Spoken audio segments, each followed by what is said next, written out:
Hi மக்களே, இன்றைக்கி நம்ம வீட்டில் டுடே காம்போ என்னென்னு பார்த்தீங்கன்னா கத்திரிக்காய் போட்டு மோர் குழம்பும் சைனா சிக்கனாக தான் செய்ய போகிறாங்க. வீட்டில் செஞ்சிட்ருக்காங்க. வாங்க எப்படி செய்கிறதுன்னு பார்க்கலாம். அதுக்கப்புறம் இந்த வீடியோ பிடிச்சிருந்தா லைக் பண்ணுங்கள், கமெண்ட் பண்ணுங்கள், சப்ஸ்கிரைப் பண்ணுங்கள். வாங்க போய் பார்க்கலாம். கத்திரிக்காய் மோர் குழம்புக்கு இந்த மாதிரி ரவுண்டாக சிப்ஸ் பண்ணி வெட்டிக்கிங்க. அதுக்கப்புறம் எப்படி மசாலா போடுறதுன்னு காட்டுறேன் பாருங்கள். அப்புறமா இப்போ தேவையான அளவு மஞ்சத்தூள், இந்த காரத்துக்கு ஏற்ற தனி மிளகாத்தூள், கொஞ்சம் லைட்டாக உப்பு போட்டுங்க. இது நல்லா அப்படியே மீன் பெசற மாதிரி நல்லா பெசரிக்கிங்க. தண்ணி கிண்ணி விட்டுற வேண்டாம். இந்த மாதிரி பெசரி வச்சுக்கோங்க.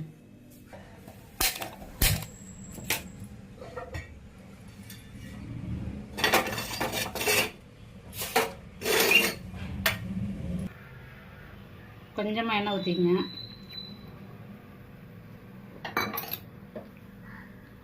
எண்ணெய் காயிட்டோம். அதுக்கப்புறம் ஒன்று ஒன்றா போட்டுக்கலாம். இது ஒன்று ஒன்றா போட்டுக்கலாம்.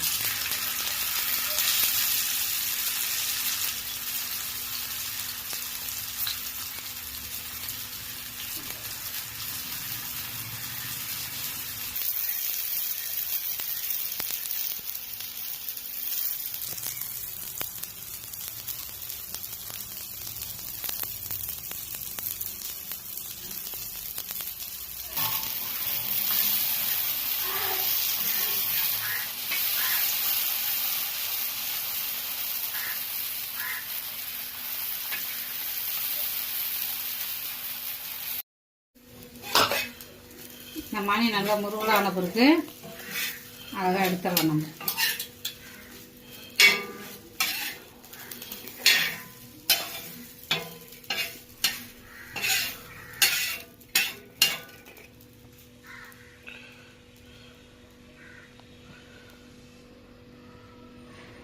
அடுத்தது மோர் குழம்புக்கு தேவையான அளவு 4 பச்சை மிளகாய்,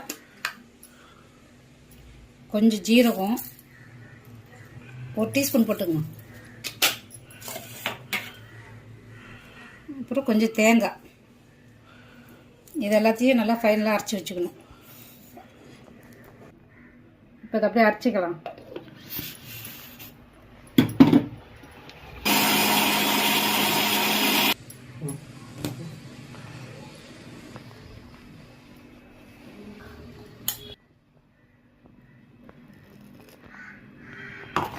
இது மாதிரி அரைச்சி ரெடி பண்ணி வச்சுக்கலாம்.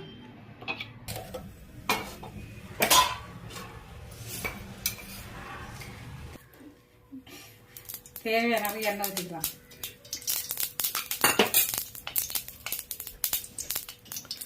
கடுகு படம் வெடிக்குது. தண்ணி இருக்குது, கொஞ்சம் கடுகு போட்டுக்கோங்க.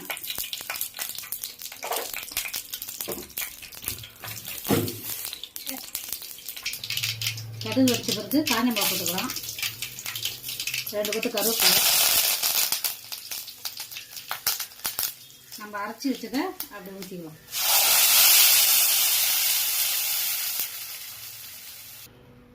கொஞ்சோண்டு மஞ்சத்தூள், கொஞ்சம் பெருங்காயத்தூள், இதுக்கு தேவையான அளவு உப்பு போட்டுங்க.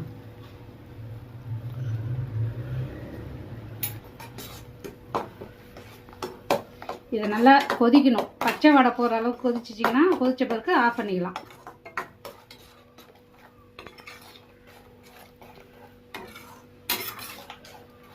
அது கொதிக்கிற நேரத்தில் நம்ம தயிர் ரெடி பண்ணிக்கலாம். நம்ம 1/2 லிட்டர் தயிர் எடுத்துருக்கேன். இதை நல்லா சிலிப்பிக்கலாம். சிலிப்பி ரெடி பண்ணி வச்சுக்கலாம். நம்ம ஃபைனலாக அதில் ஊற்றி ரெடி பண்ணிட்டா முடிஞ்சு போச்சு மோர் குழம்பு. நல்லா சிலிப்பியாச்சு. நல்லா இருக்குது தயிர். இங்கே எடுத்து வச்சுக்கலாம். நல்லா சிலிப்பியாச்சு, ரெடி பண்ணியாச்சு. இப்போ கொதிச்சிச்சா நான் பார்ப்போம். நல்லா கொதி வந்துருச்சு.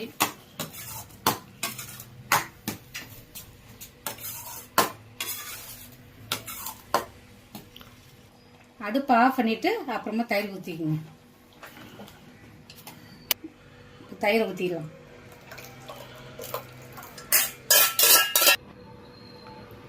நல்லா கலக்கி விட்டுக்கலாம்.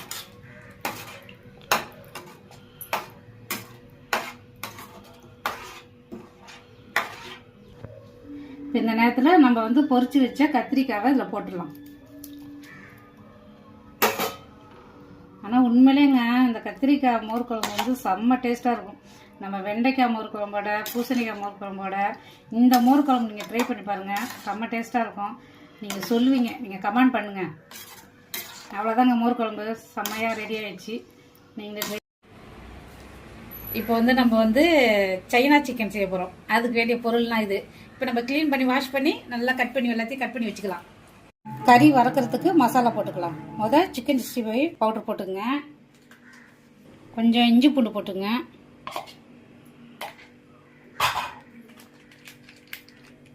கொஞ்சமாக தயிர் விட்டுங்க,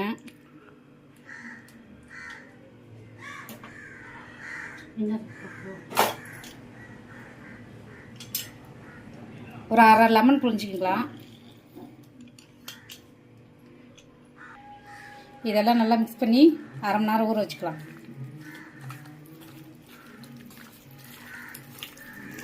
ஒரு அரை மணி நேரம் ஊற வச்சுருங்க. அரை மணி நேரம் ஊற வச்சாச்சு. இப்போ நம்ம பொரிச்சிக்கலாம்.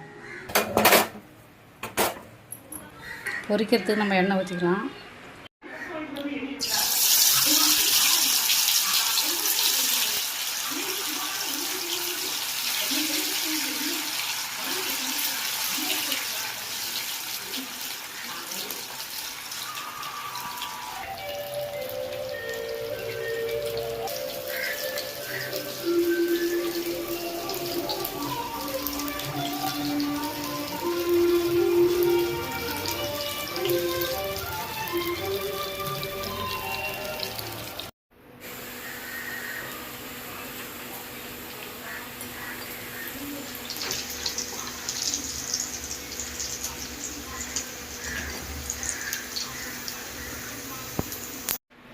தேவையான பொருள் இதெல்லாம்.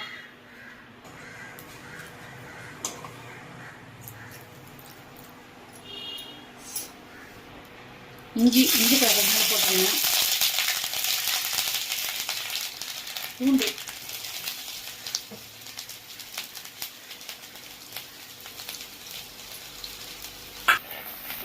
நல்லா ஃப்ரை பண்ணிக்கங்க.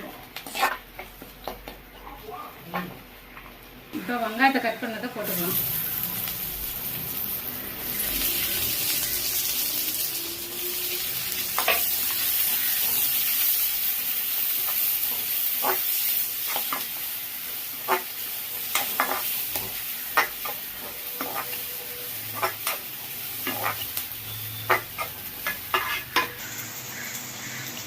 கார்ன்ஃப்ளவர் பவுடர் வந்து ஒரு டீஸ்பூன் போட்டுக்கோங்க. கொஞ்சமாக தண்ணி ஊற்றி அப்படியே கொஞ்சம் கரைச்சி வச்சுக்கோங்க. ஃபைனலாக அதை ஊற்றிக்கணும். நம்ம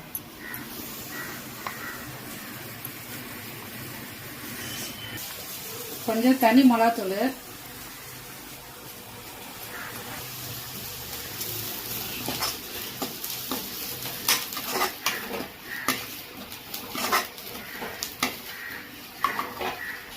டொமேட்டோ சாஸ் கொஞ்சம் ஊற்றிக்கங்க.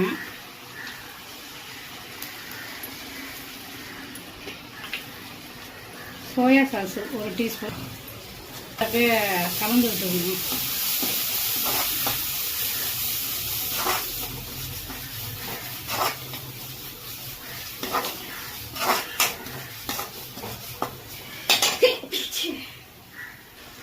இப்போ அரிஞ்சு வச்சிருக்க குடமிளகா சேர்த்துக்கலாம்.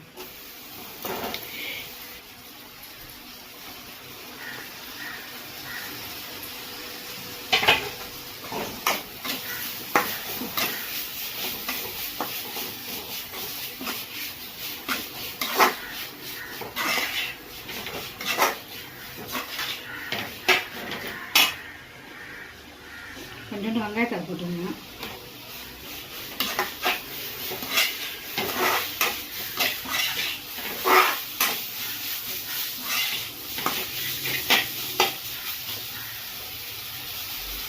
இதுக்கு தேவையான உப்பு லைட்டாக போட்டுருங்க.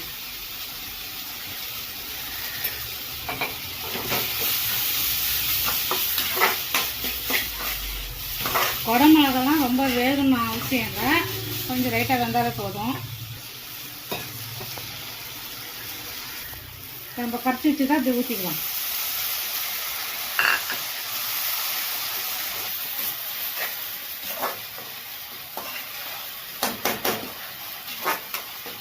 வந்து எந்த ஒரு கலர் பவுடர் எதுவுமே சேர்க்கல. பொரிச்ச கறி அதில் போட்டுக்கலாம்.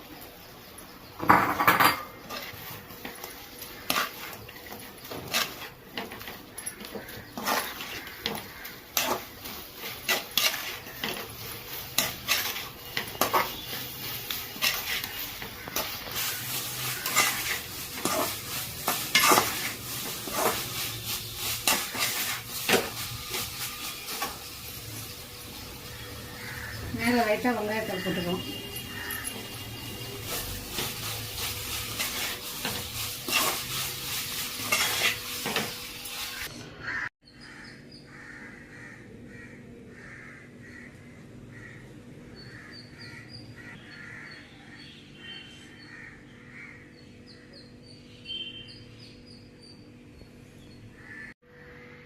கத்திரிக்காய் மோர் குழம்பும் சைனா சிக்கனும் ரெடி ஆயிடுச்சு. நீங்களே ட்ரை பண்ணுங்கள். இன்றைக்கி காம்போ தான். அடுத்து பார்க்கலாம். மக்களே பிடிச்சிருந்தா லைக் பண்ணுங்கள், கமெண்ட் பண்ணுங்கள், சப்ஸ்கிரைப் பண்ணுங்கள். தேங்க்யூ.